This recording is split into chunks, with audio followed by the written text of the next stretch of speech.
ভাই কি অবস্থা, ভালো আছেন? আলহামদুলিল্লাহ ভালো। তুই ভালো আছিস? জি ভালো আছি। বলছি অনেকদিন ধরে ভাবছিলাম আপনাকে একটা কথা বলবো। কি কথা বলবি বল। বলে উঠতে পারি না। তো আমি ভাবছি একটা বাইক কিনবো, বুঝছেন? তো আপনার পরিচিতর ভিতরে সেরকম কেউ সেকেন্ড হ্যান্ড বাইক টাইক বেচে এরকম কেউ আছে? পরিচিত তো অনেকেই আছে। কি বাইক কিনবে আর কয় টাকা গোছাইছিস?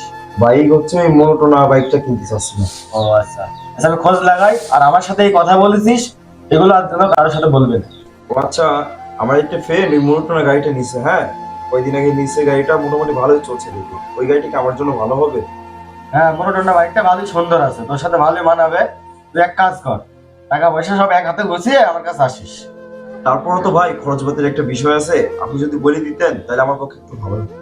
তুই তো সেকেন্ড হ্যান্ড বাইক নিবি, তুই এক কাজ কর, টাকা পয়সা সব এক হাতে গুছিয়ে বাইরে বলিস, ভাই তোর জন্য শোরুমে গিয়ে একটা সেকেন্ড হ্যান্ড বাইক কিনে দেবো। আর শোন, তুই যে আমার এই কথা বলেছিস, এই কথা আর কাউকে বলার দরকার নেই। টাকা পয়সা সব এক হাতে গুছিয়ে বাইরে বলিস, ভাই তোর বাইক কিনে দেবো নি। আচ্ছা ঠিক আছে ভাই, তাহলে আমিও একটু দেখি। ভাই যাই করিস তাই করস, অপরিচিত কাউকে বিশ্বাস করিস না। তুই ভাইয়ের বিষয়টা বলেছিস, ভাই দেখছে, বন্ধু বান্ধবের সাথে আলোচনা কর। আচ্ছা আপনি দেখেন, আর আমার একটা পরিচিত বড় ভাই আছে, আমিও একটু দেখি। তোর টাকা পয়সা, তোর ইচ্ছা, তোর যেটা ভালো মনে হয় সেটাই কর ভাই, কিন্তু একটাই কথা, অপরিচিত কাউকে বিশ্বাস করিস না। মোতালেব ভাই কি অবস্থা? এই তো ভালো, তোমার কি অবস্থা? বসেন। কিছু শুনিয়েছেন? কই না তো, কি হয়েছে? আপনার ভাই তো জাওরা সুমনের বাইক কিনে পুরো ধরা খাইয়ে গিয়েছে। তোমার ভাই বাইক কিনছে? আমি আপনার ভাই বাইক কিনছে, আপনি জানেন না? কই না তো, আমি কিছুই জানি না। আপনার ভাই বাইক কিনেছে, আপনি কিছুই জানেন না? আপনার ভাই কি আপনার সাথে কথাবার্তা বলে না? আপনার ভাই কি আপনার বাসায় যায় না? না, ও তো আজ 3-4 দিন ধরে বাসায় আসে না। কি হয়েছে ঘটনা, খুলে বলেন তো। ওই যে আমাদের এলাকা জাওরা সুমন আছে না, ওর থেকে বাইক কিনছে 1,20,000 টাকা দিয়ে। তো যার বাইক সে মালিক এসে তো আবার বাইক নিয়ে গেছে। আমার ভাই বাইক কিনছে, এলাকার ভিতরে এত কিছু ঘটে গেছে, আমি কিছু জানি না। পরের ঘটনা বলেন তো। আরে ভাই, আপনার ভাই বাইক কিনেছে যেদিন 1,20,000 টাকা দিয়া, ওই দিন তো মনে করেন যে আবার 20,000 টাকা জরিমানাও দিচ্ছে। জরিমানা দেওয়ার পরে গাড়ির মালিক এসে বাইক নিয়ে গেছে এবং বলেছে আপনার ভাইয়ের নামে মামলাও দিব। আমার ভাইয়ের সাথে এত কিছু হয়ে গেল, আমি নিজেই কিছু জানি না। কি কোন মোতালেব ভাই, আপনার ভাইয়ের সাথে এত কিছু হয়ে গেল, আপনার ভাইকে আপনার থেকে বুদ্ধি পরামর্শ নেয় না? আপনারা কি কিছু জানায় না? আমার জানানোর ভেতরে ও একদিন বাসায় বলছিল যে ভাই বাইক কিনবো। আমি ওরে বললাম যে টাকা পয়সা একসাথে গুছিয়ে আমার কাছে আসিস, দুই ভাই একসাথে শোরুমে গিয়ে বাইক কিনবো। তারপর যা করছে ও নিজে ইচ্ছাই করেছে। আরে মিয়া, ও আপনার আপন ভাই না খালাতো ভাই, যে আপনার থেকে বুদ্ধি পরামর্শ নেয় না? ও যদি আমার আপন ভাই হইতো তাহলে তো মনে করেন যে ওর মায়ের ডাইরেক্ট ঠ্যাং ঠুং ভেঙে ফেলে দিতাম।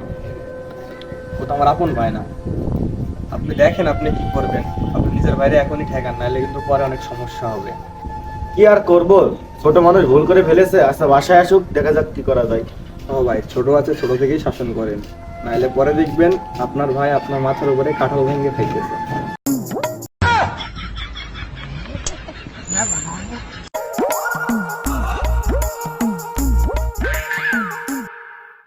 এই দাঁড়া, এদিক ঘোর।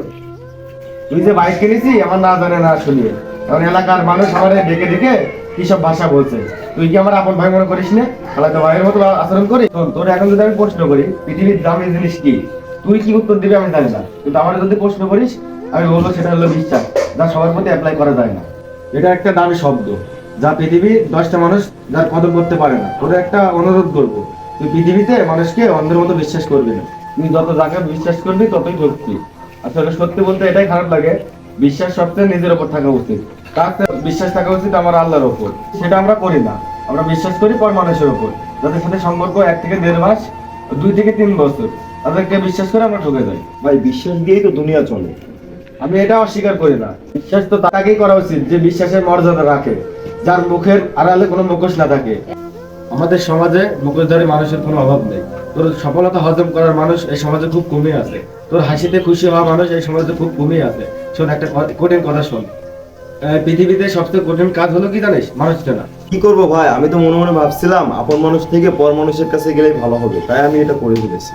শোন, তোর একটা কথা বলি, তুই পর মানুষকে কোনোদিনও বিশ্বাস করবি না। পর পরই থাকে, আপন মানুষ আপনই থাকে।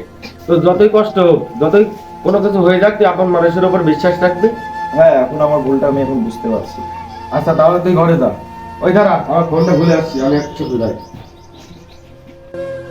এই ভিডিওটি সম্পূর্ণ শিক্ষণীয় ভিডিও।